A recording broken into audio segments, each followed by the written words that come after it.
Shalom, shalom, shalom, Israel, and I guess the rest of the world, since we're bringing up a good message about Yahweh Hashem, Yahweh Shai's people, being these Negroes, Latinos, and Native Americans, the Lord being a dark-skinned man and his father being a dark-skinned man, but most importantly, their power being the clouds of the chariot. So we're going to talk about Theophany. Theophany, and it's basically the appearance of God, the manifestation of God. Now, according to the Zondervan, go ahead and get Ezekiel 30 and 3. The Zondervan Compact Bible Dictionary, most references to clouds in the Bible are metaphoric or figurative, symbolizing. So we're going to talk about calamity right now. Calamity. It symbolizes a lot of things, but it's the hand of Yahweh Hashem Yahweh Shai. So before we start, I'm going to give all praise to Yahweh Hashem Yahweh Shai, Hashem Rakak Badash. All praises to Yahweh Ba'Hashem Yahweh Shai, Ba'Hashem Rakak Badash. And double honors to the elders and apostles of the great millstone camps who taught us this truth. And peace and mercy to the brothers who are pushing this truth. Kind. That's important. Because I would have never got here. I would have never been here. My brain wouldn't be at this point where it's at right now. Man, and I'm telling you, man, the more that you learn, the more that the spirit's on you, the more that the demons are attacking you. Because it's a balance. So, this is get Ezekiel 30 and 3. It's Ezekiel 30 and 3. For the day is near, even the day of Yahweh Hashem Yahweh Shai is near. A cloudy day, it shall be the time of the heathen. Ooh, man. So, what kind of time would it be for the heathen? Can you give Revelation 1 and 7? What kind of time would it be for the heathen? Well, we did a video.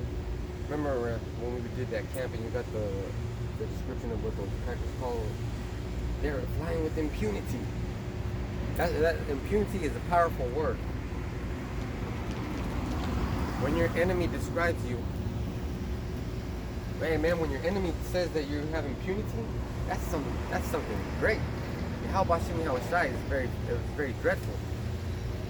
Go ahead, get that in Revelation 1 and 7. It's in Revelation 1 and 7. Behold, he cometh with clouds, and every eye shall see him, and they also which pierced him. They which pierced him, which are the Edomite soldiers, the Roman soldiers. They're the ones that actually pierced him. And well, okay, this is spiritual too. It was basically spiritual. The spiritual no, I'm saying it backwards. The children of spiritual Satan, the Edomites. They're responsible for punishing us. So they had to punish Yahweh Shai too that one time. So they're gonna get it. So that's one of those cloudy days. Now it says clouds twice. Now let's go to Isaiah 44 and 22.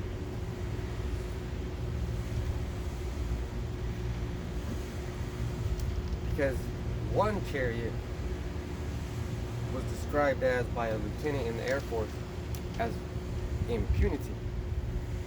As which one? 44. Isaiah 44 and 22.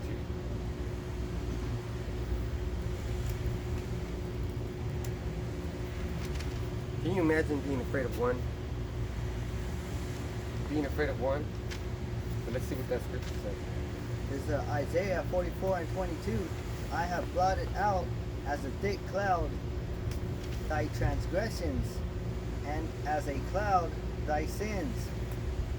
Return unto me, for I have redeemed thee. Many clouds. Blotted out as a thick cloud. So, they're gonna be blotted out. Can you look up that word blotted out? Let me get my water.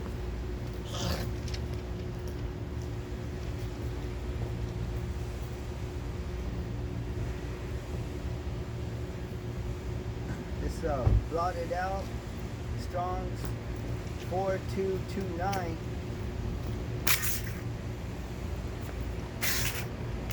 And blotted out means to wipe out, exterminate, to strike, obliterate, to blot out. Obliterate. Read that verse again, the scripture.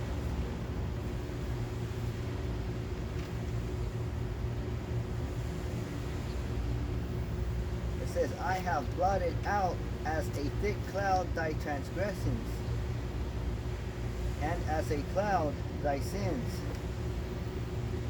Return unto me, for I have redeemed thee. So there you go. Yahweh Hashem Yahushua has redeemed us, making all our sins and transgressions extinct, basically. Getting rid of them. But that's not just the end of it. We're not getting the full understanding, so we got to go into some more scripture. Alright, so let's go into Job 3 and 5. And then we're going to go, and then I'm gonna put this all together pretty, like I'm baking you a cake. I'm baking you some chicken pot pie right now. We're putting the ingredients together.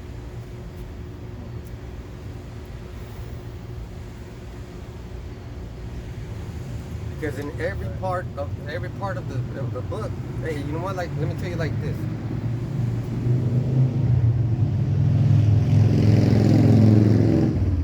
If Satan, I'm talking about Esau, is here to punish you, you wicked Israelites, and the other nations, who's gonna punish him? Who's gonna punish him? Go ahead, get that scripture. This is Job 3 and 5. Let darkness and the shadow of death stain it. Let a cloud dwell upon it. Let the blackness of the day terrify it. Why would the blackness of the day terrify you? Because that chariot's going to be so big, it's going to cover the sun. You won't be able to get the sunlight. And you're going to be scared. And that cloud is referred to as a shadow of death. Shadow of death, you just imagine that shit? I mean, something terrible right there. It's going to be terrible for us to see, and we're getting delivered by it. It will be a scary ass thing for our enemies. Let's talk about the presence of the Most High. Let's go to Isaiah 9 and 1.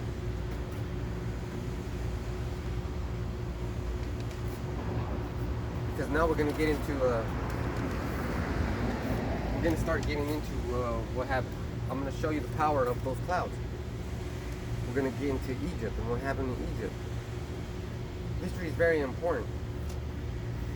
History is very important because if you go to the land of Israel right now and you ask any of those fucking Edomites, do you think your seed goes all the way back to the line to the people that used to live here? They'll fucking lie to you and say yeah. And then you ask them for some proof and they say yes, so King David wrote a letter, and then we're from the line of King David. See, all those motherfuckers lie. And then I seen the video that it was on How Should I Coming Back or something like that. Anyways, these people were saying, yeah, we're the real Israelites. And then the guy that was asking them was like, even though you're not dark, and he was trying to basically say, how do they look like? What do they look like? And they would say, like me. But they would all agree that they were darker back then. And then he said, so where are your ancestors from? He basically asked them, where are your ancestors from? They said Morocco, Europe. And then that guy said, well, aren't the European Jews converts? Makes you think. And the question I'm going to ask you is, do you think those Israelites would praise a theophanic experience? If they seen a chariot, would they know it was their salvation? I don't think so. Go ahead. And plus with that document, the declaration, what was the Balfour Declaration. Balfour Declaration. With that document, they believe they're the Jews. with a fucking piece of paper that some motherfucker wrote. Now, can I do that? How about I write, I'm the real president of the United fucking States? Well, is anybody gonna honor that? Or even that, or even not? I could just write a paper and say, me and my family from henceforth are free men, and we could do whatever. No, Yeah. that's basically what they're saying. The Bible tells you who you are. Exactly. Not a document. But the only thing that I do agree with about those Ashkenazis is they know that the line comes from the father. They know, those fucking bastards know. Let's get that scripture. This is Isaiah 9 and 1. 19 and 1. Oh, Salaki. My bad. 9 and 1 is good too.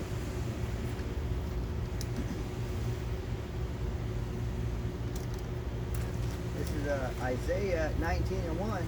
The burden of Egypt. Behold, Yahweh Bashim Yahushai rideth upon a swift cloud. Okay, what's the burden of Egypt? Get that word burden. Hey, I thought it was gonna take a long time, but we're moving fast.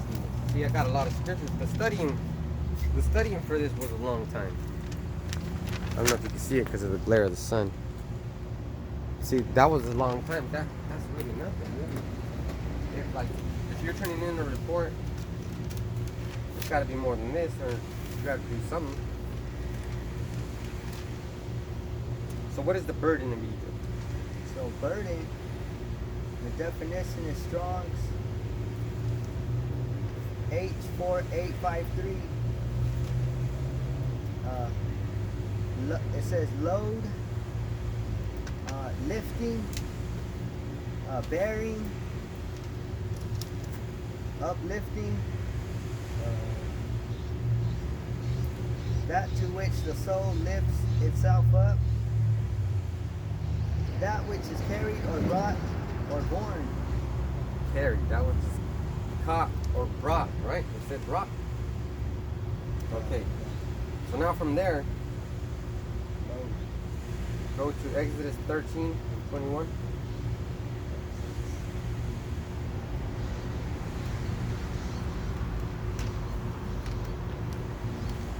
Because it said a load. What's a load? And we know that that you should cast your burden onto Yahweh. Hashem Yahushai. Okay. This is Exodus 13 and 21. And Yahweh Bashim Yahushai went before them by day in a pillar of a cloud to lead them the way, and by night in a pillar of fire.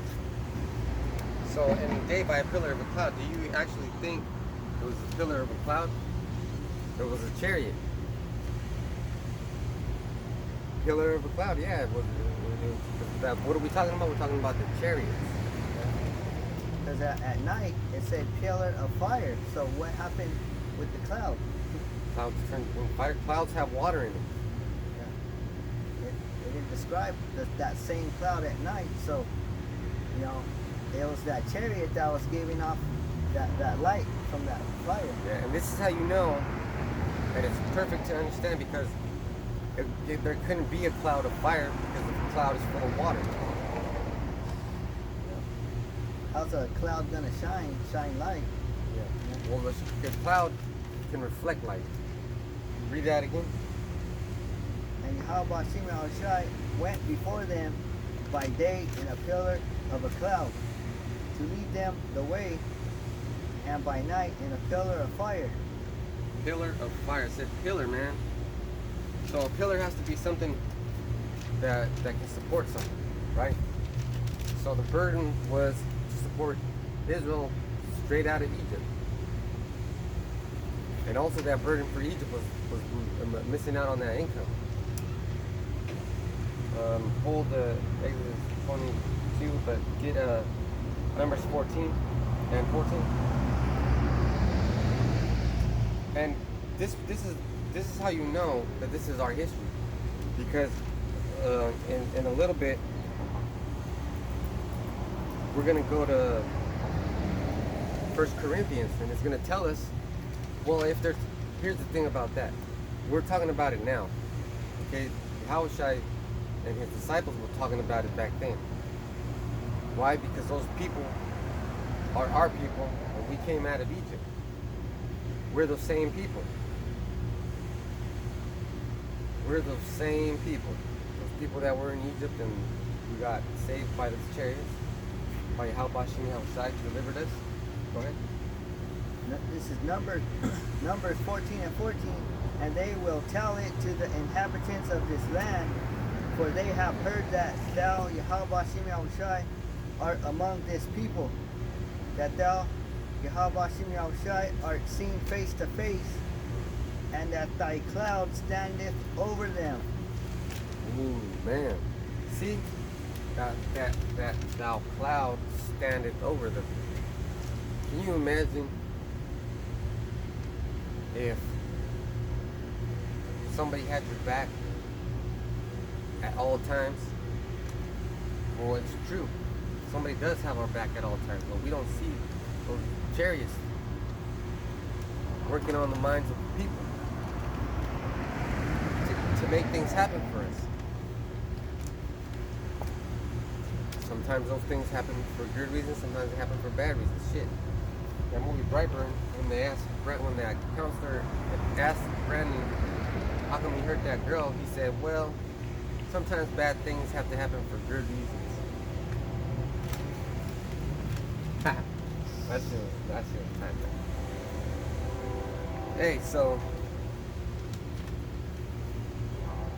you know, the nations even knew that Moses, that the Israelites can speak to the Most High face to face. And they hear him. They hear him and he hears their cry. But then after a while they started acting crazy, so they had to get killed. So there you go, the clouds, you know, they're not just there to make it seem like nobody can touch you. They're there to punish you too. Give me Deuteronomy 1:33. See, so these stories are not just stories. This is history for us. It's history for us, but you think it's a story because you don't have any faith. That's how you know this country is Babylon, the great city, because everything about this place is confusion. Like if they take your ass to court, the whole law system is supposed to be based on there being a God, and then the man, shit like that. So you got to use and then they'll say, well, we got to change a little bit, and then you got to do this. That shows you that that's Babylon, because all the laws are supposed to protect man, but now men aren't protected. Right? This is Deuteronomy 1:33. Who went in the way before you to search you out a place to pitch your tents in fire by night, to show you by what way ye should go. Right there. And in a cloud by day. See right there, what way to go. What way to go. See, those chariots are there to show you the way. Hey, when those chariots appear, that means this is the way. So the Israelites were following those chariots. They weren't lost in the wilderness. They were following those chariots. Sometimes the best way to hide from an enemy is to go in circles. If you go in a straight line, they'll know where you're going to end up. And they could just take a different route to get there even faster. And that shows you that Yahweh was working on the mind of Pharaoh, because who the fuck would chase a chariot? Who the fuck would want to fight a chariot? Man, seeing all those plagues, that must have been some shit right there. Seeing all those plagues, they must have been coming out of those chariots. I bet you somebody had to see, one of those Egyptian Hamites had to see that shit. Oh, because those chariots were there every time those plagues happened. Best believe that. Now let's go to Psalm 78 and 14.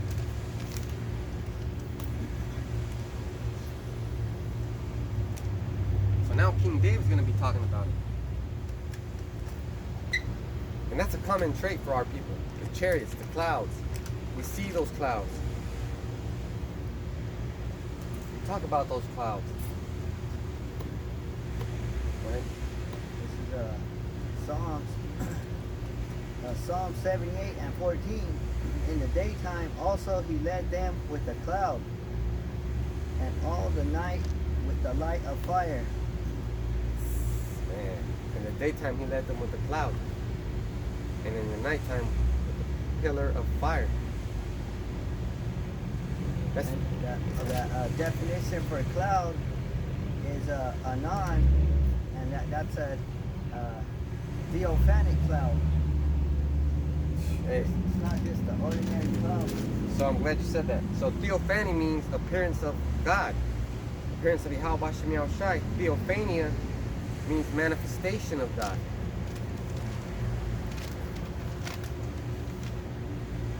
Hey, so what are we prophesying about today? The manifestation of Yahweh Shem Yahushai coming back in those clouds, and hey, those clouds are gonna fuck you guys up. Now let's go to 1 Corinthians 10 and 1. So this is the hot sauce right here. Hey, and like I was gonna say before, who do you think is driving those chariots? Who do you think is driving those chariots? Somebody's got to be driving those chariots. I told you right there, and we're gonna go back into Exodus, and you're gonna understand.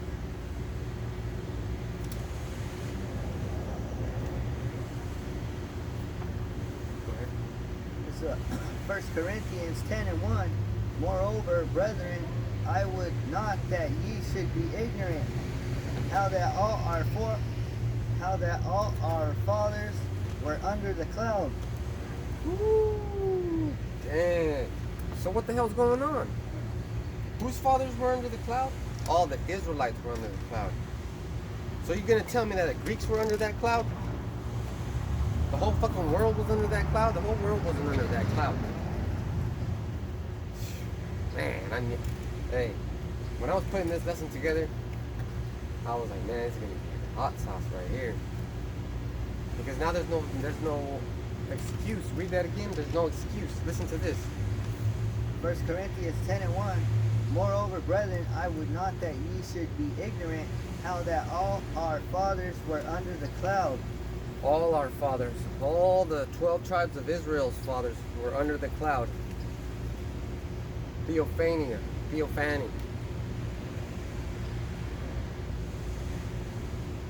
You see, you got to be straight up retarded to not understand it, and you can't blame you. You really can't blame you. Yahweh Shem Yahushai is master of all things. He'll wake you up sometimes. You'll fucking fuck up all day long, and you feel like a fucking idiot.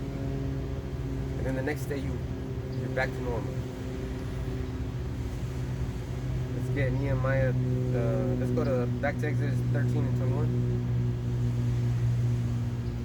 That's why it's got to be here a little, there a little.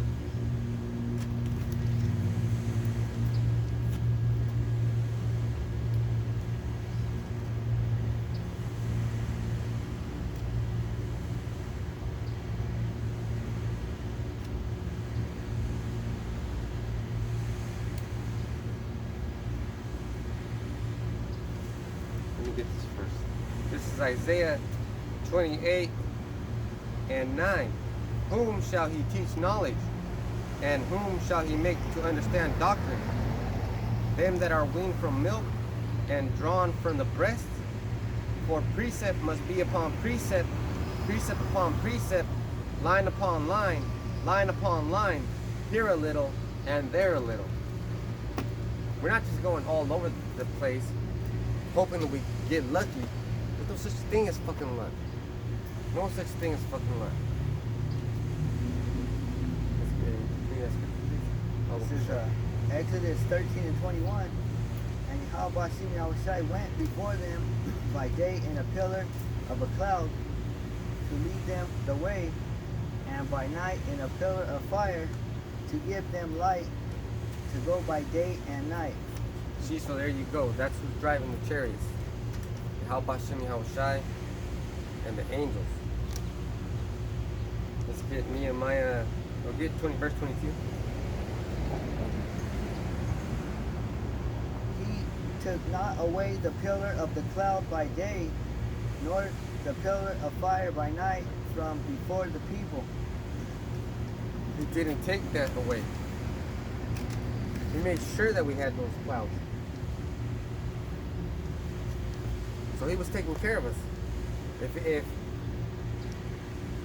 you need some proof of what's going to happen in this extinction, the chariots are going to lead us. The chariots are going to pick us up and take us out of here, just like that. Can you give me Nehemiah 9:19?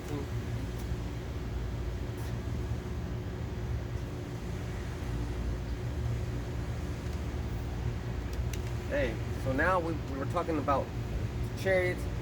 Next, we're going to be talking about who is driving the chariots. Go ahead. This is Nehemiah 9:19.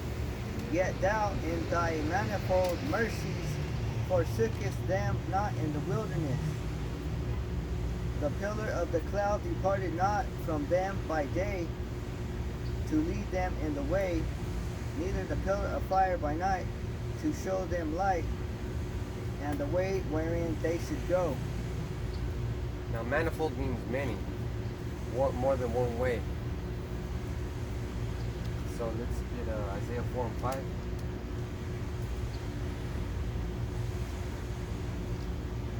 Because that is important to know that these vehicles, these weaponized vehicles, are for the defense of the Israelites. Okay, go ahead. So Isaiah 4 and 5. And Yahweh Shem Shai will create upon every dwelling place of Mount Zion and upon her assemblies a cloud and smoke by day and the shining of a flaming fire by night. For upon all the glory shall be a defense. Ooh, man, defense. So now we're going to get into the defense. Let's go to Ephesians 6 and 12.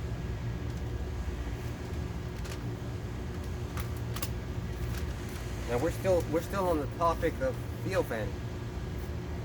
We're talking about clouds before, now we're talking about the workers. Go ahead. Ephesians 6 and 12.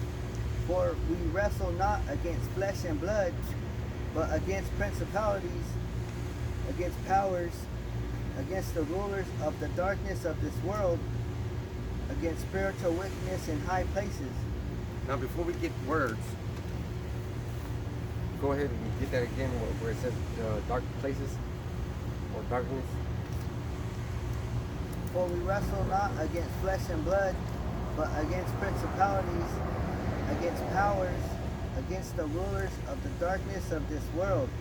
Who are the rulers of the darkness of the world, and what is the darkness of the world? Well, the darkness of the world is not knowing about Yahweh Shem Shai. And the rulers of the darkness of the world are those that are keeping it from you. So if those people are the rulers of darkness, then we must be the rulers of light. Because we're bringing it out. We're bringing it out for your edification. Okay, give me that word, principalities. Principalities is a powerful word.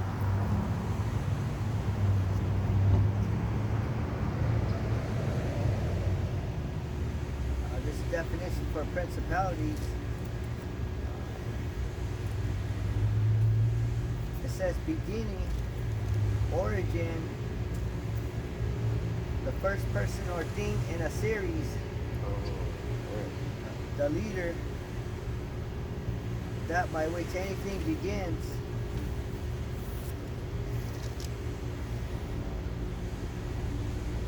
It says of angels and demons. Uh-oh, principalities. Now get the word powers. Because we have to understand who's driving these chariots. Who's doing the work. What are they doing? Why are they doing it? Who's making them do it? These are the questions you should be asking your pastors. The little peon preachers, pork chop eating bastards.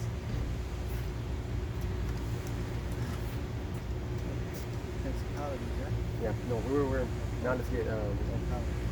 powers. What word did you get? Principalities or powers? That was principalities. Okay, let's get powers then. And it basically all means the same thing, but we got to understand why are they using the same reference more than once, and who's they? Because I was just thinking about it, is all those inflections, those are just inflections on words to get you to understand the severity of the message. This message is severe. Right? This is a definition for powers. It says, power of choice, liberty of doing as one pleases. Let's stop right there. See, so now we have some information we need to put together. There's angels and demons, and then there's powers of choices. So those two have to go together somehow. Those angels and demons are persuading you to make those choices. Those demons, they still have power. But you have power. You have power over the spirits. You have power over the spirits. And don't get all bent out of shape when the demons are beating your ass. That's what it's for. To be tried by fire. Those spirits are made of fire. You're made of fire. Iron sharpens iron. So now let's get the next. What was power principalities? What's next? Well, we got rulers of dark places. Now let's move on to. Let's get 2 Samuel 24 and 15. So now we're going to talk about. Well, I'm going to let the scripture say it. I don't really know how I can explain this to you. 4 and 15. 2 Samuel 24 and 15.